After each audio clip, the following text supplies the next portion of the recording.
today we're going to be talking about 7 signs of self-sabotage. One of the things that helped me out most in life is when I quit blaming things outside of me for my problems. When I was sitting back talking about, the police, it's the police. Before that, it's the teachers and the principal. Before that, it was my mama and my granddaddy. It was always somebody I blamed for my issues and my problems. And true enough, I went through some stuff when I was a young kid, but none of it killed me.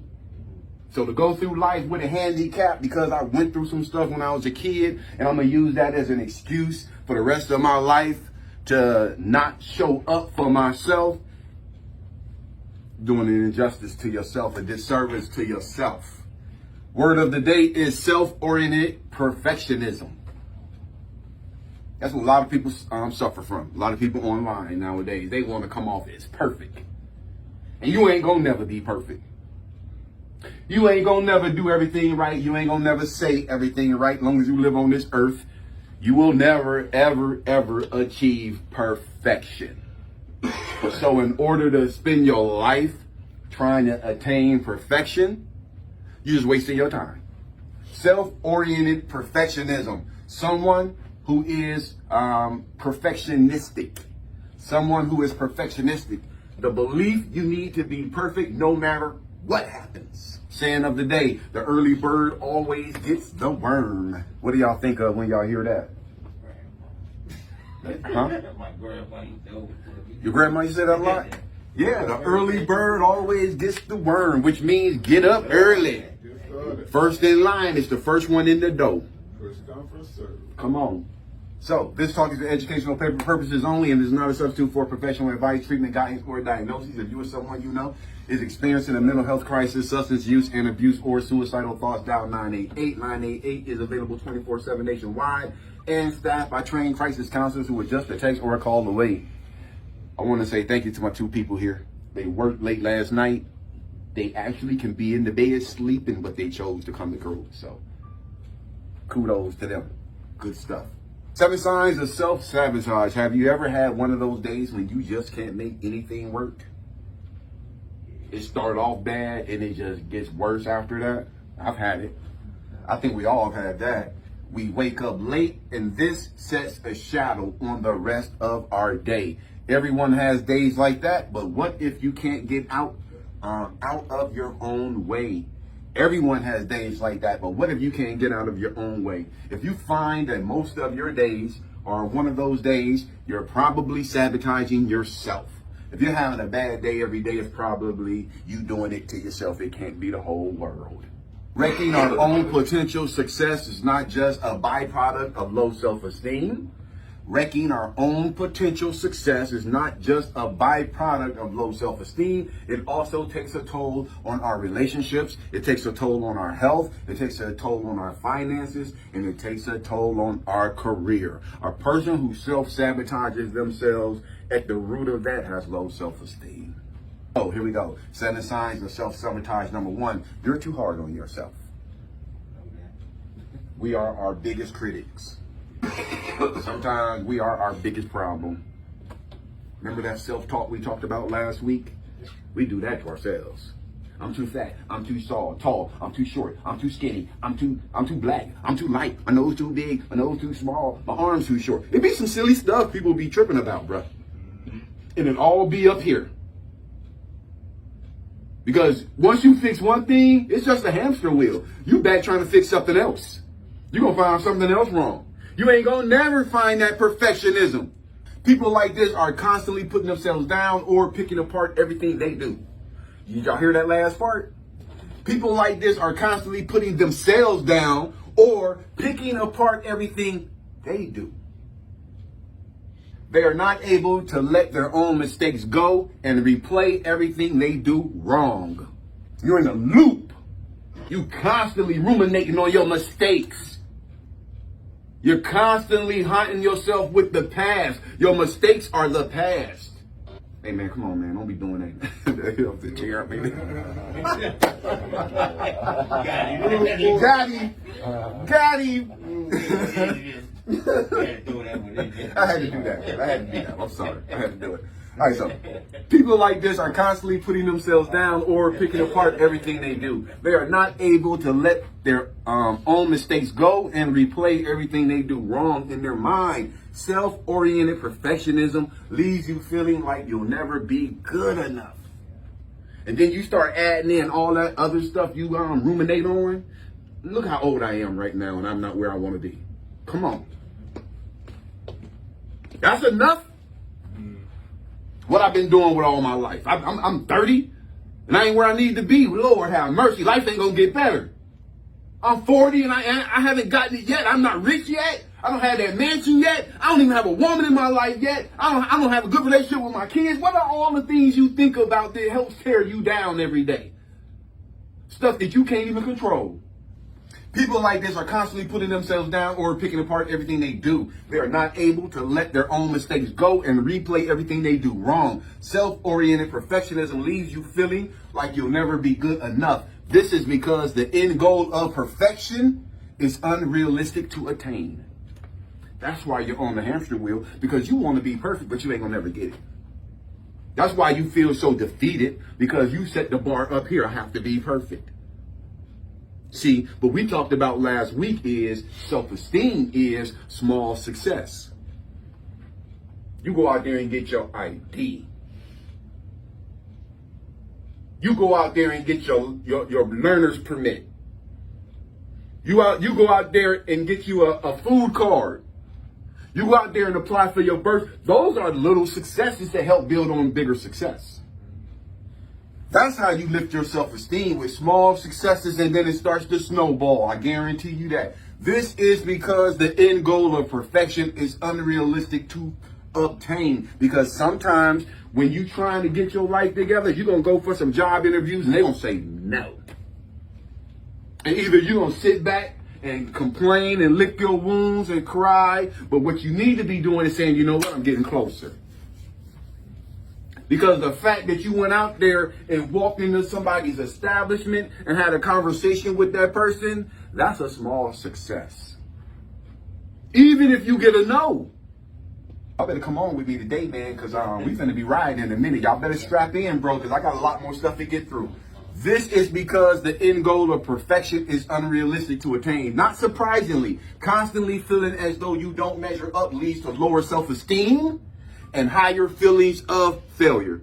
Your fear of making mistakes paralyzes you from taking any productive steps ahead. Being overly self-critical can also hurt your mental health and resulting in feelings of loneliness and hopelessness, loneliness and helplessness, anxiety and depression. 7 signs of self-sabotage. Number 2, you have a red pencil mentality.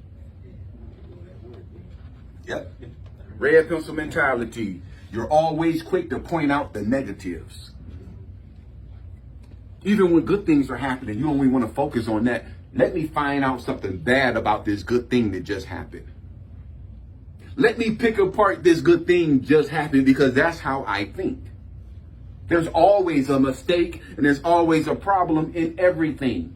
That's a red pencil mentality. You're always quick to point out the negatives. People with a red pencil mentality are always looking for the mistakes in everything and go out of their way. They go out of their way to pick a situation apart until they find all the flaws. You can't even come to them with some good news about something that happened to you. Because if you go to them with good news about something that happened to you, they're going to pick apart your success. Hey, hold on. I know you just got this good job. Don't start spending all that money yet. Don't start talking about buying a car and all that. You got to keep that job. Anybody know people like that? Yeah. Okay. People with a red pencil mentality are always looking for the mistakes in everything and go out of their way to pick a situation apart until they find all the flaws. They are surprised when plans work out well. Because they'll sit back and tell you how it's not going to work.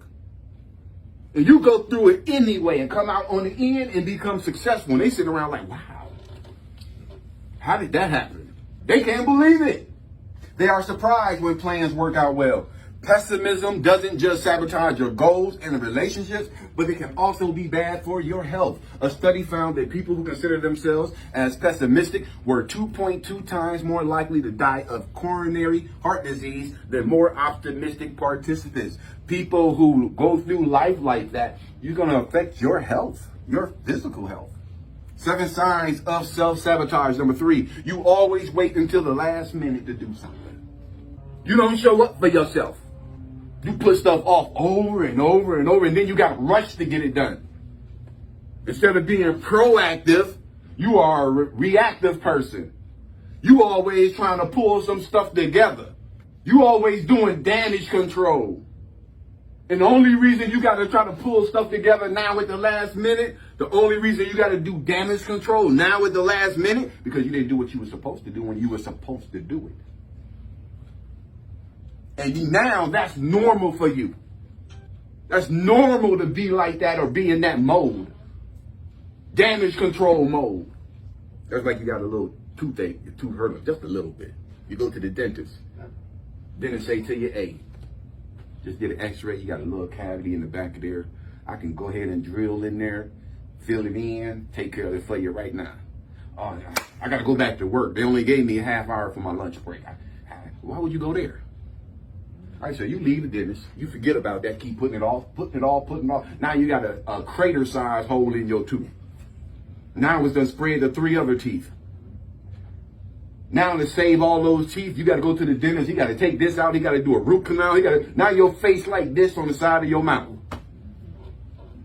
Because now you got to react to the pain. Are you familiar with the saying, the early bird always gets the worm? Yes, we are.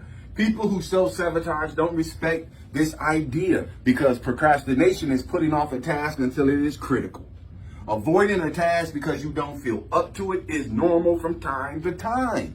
Doesn't make you a bad person because sometimes you don't feel like doing some stuff. Because sometimes you might get dressed and get ready to go somewhere and say, you know what, I really don't feel like doing that. I changed my mind. Nothing wrong with that. But that's not what we're talking about with this here. Here we go.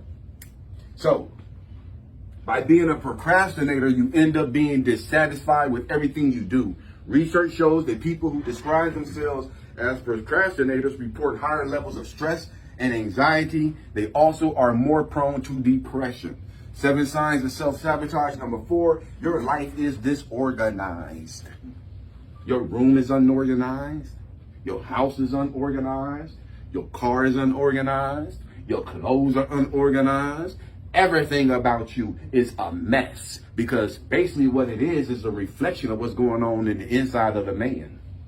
Because it don't take nothing to take some time to iron some pants. I'm worth taking time to iron a pair of pants. I'm worth taking the time to hang up all of my shirts so when I get ready to grab one, I'm not just walking around like I just slept in it. That's important to me. Your life is disorganized. What happens when chaos is your normal? Woo, people know it. They know it. Because y'all remember that little kid on Charlie Brown with all the dust just floating around him? When you're like that, people know it. As soon as you walk up, they know it.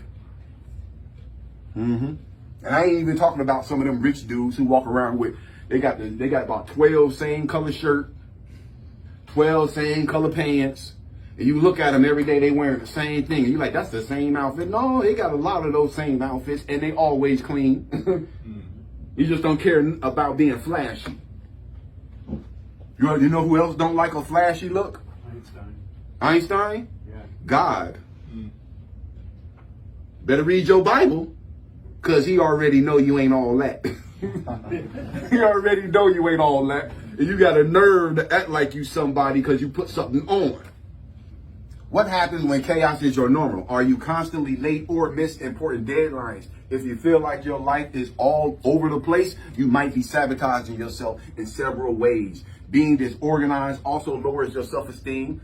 Also, you lose things that you actually want and need. The out of control feeling that comes with being disorganized can lead to emotional eating and increases feelings of depression and hopelessness. Research shows that too much disorganization Disorganization and clutter can make people feel stressed and uncomfortable. Because when you clean up your house or you clean up your room, don't you feel better?